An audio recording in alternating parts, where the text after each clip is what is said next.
Welcome back to LA Fishguys. We're here servicing a uniquely shaped aquarium. It's actually half of the shower. It's about a half round aquarium that forms the other half of an actual shower. The tub is just right over here to the side. We're here servicing the tank today, and I just wanted to touch base on a few different aspects as I go along and do my version of aquarium service. Because of the tall narrowness of the tank, we have to use a large step ladder. We're also using the long tongs as well as the cleaning pad on the end of a long handle to reach down inside the tank.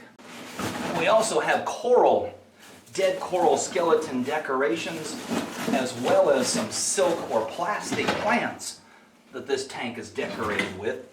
We've cleaned these in advance using bleach. So I'm not sure if it's a hobbyist generational thing or just that every new hobbyist believes that a saltwater aquarium has to have a living coral reef inside of it, as I get this question quite often. Well, the answer is, first, the customer didn't request a living coral reef, and two, some tanks just simply weren't intended or designed for a coral reef application. Tall, narrow tanks such as this one would be difficult to illuminate, as well as even more difficult to clean the inside of the tank.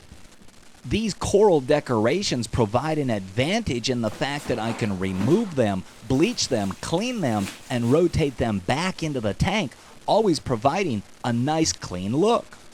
And of course the all-important 5-gallon bucket with vacuum and siphon hose and cleaning pads. Now that we're set and ready to go, the first thing we want to start doing is pulling out the old dirty decorations out of the tank. And here's where those long tongs come into play.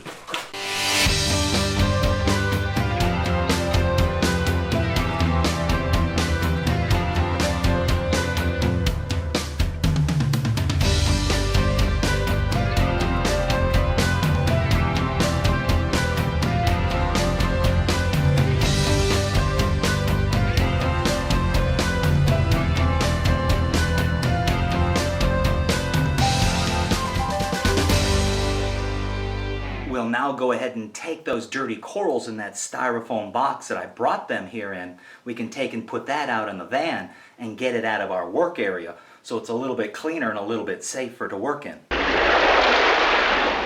And now that we've got all those corals out of the tank, it's time to start cleaning the inside of the tank. I'm going to start out using this acrylic cleaning pad, which is on this really long handle.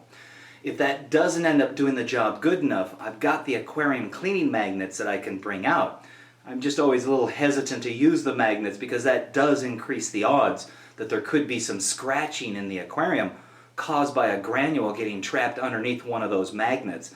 So to avoid the potential, I try not to use it, but I won't hesitate if the cleaning pad isn't doing a good enough job.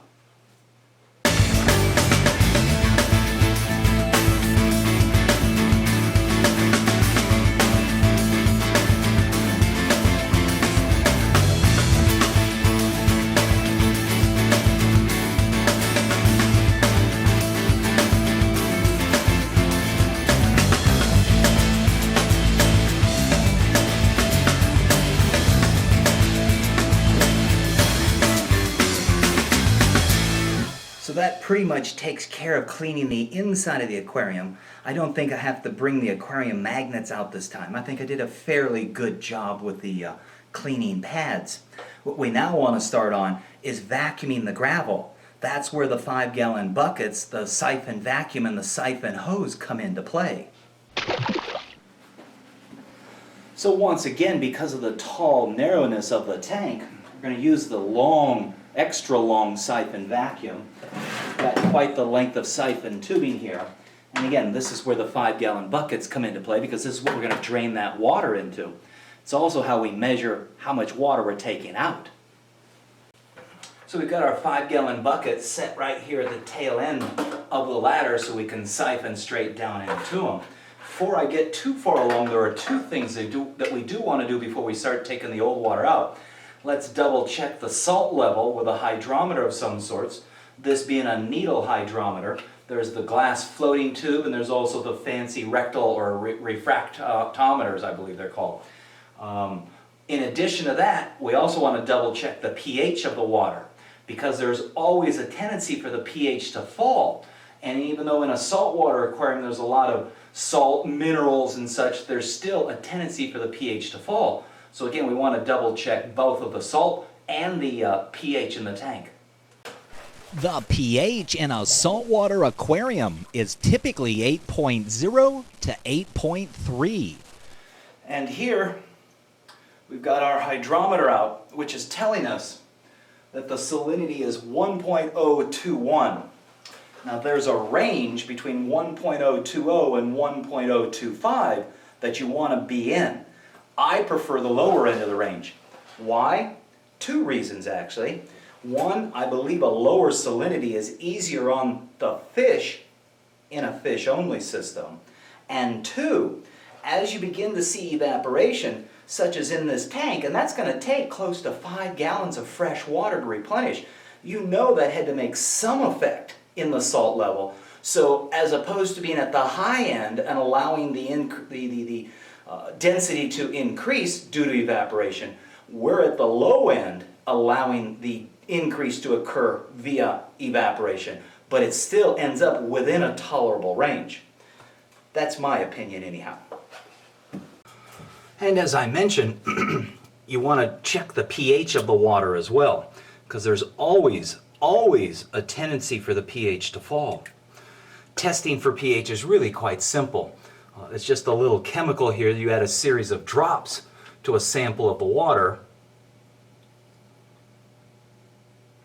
and it turns a certain color. In this case, olive green to a dark blue green is the range we want to be in.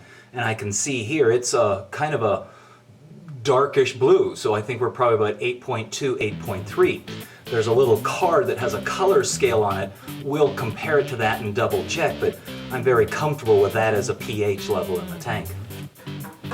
And so that's how we clean the inside of this shower aquarium. Make it a point to come on back for part 3, and we're going to start vacuuming the gravel and doing the water change in this beautiful aquarium.